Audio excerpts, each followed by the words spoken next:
Well, happy fall. Hey, I hope everybody's enjoying a little cooler weather. And I decided to go off the beaten path just a little bit this week because did you know my fall newsletter is just about ready to come on into your email box?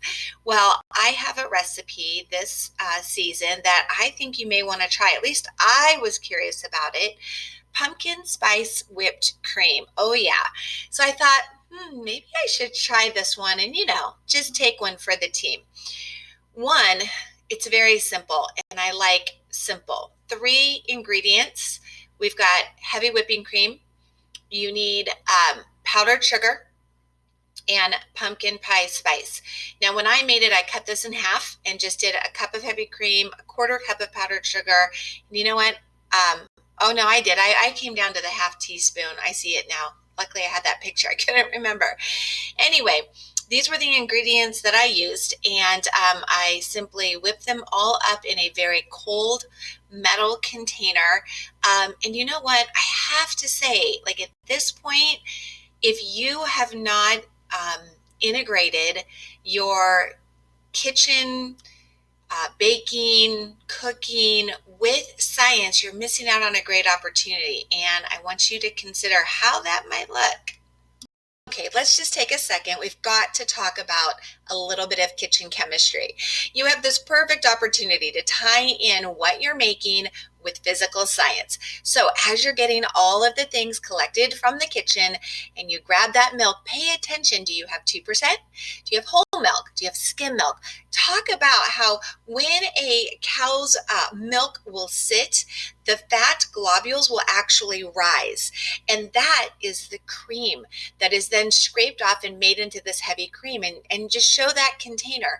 And then talk about the importance of the chilled bowl and how when we mix, we're integrating air and whipping it at such a high speed that what happens is those fat globules will break down their membranes and allow the air to come in, creating this fluffy, whipped, creamy foam. It's beautiful and delicious. And why not extend the learning?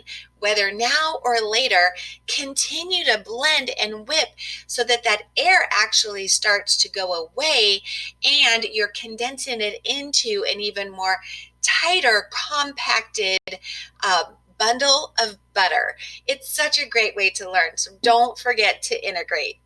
And just look at it. Oh my goodness, doesn't it look delicious? Okay, and it really is. Like, seriously, it really is.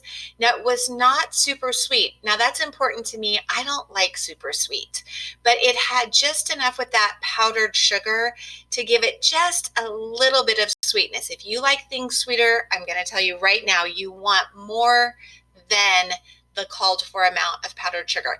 And could you use other sugars like stevia or monk fruit? Kind of keep it keto? Probably, but I didn't play with that. Now, of course, what I had to do was top it off with just a little more nutmeg, little sprinkle of cinnamon, and does it not look delicious? Oh my gosh, so good.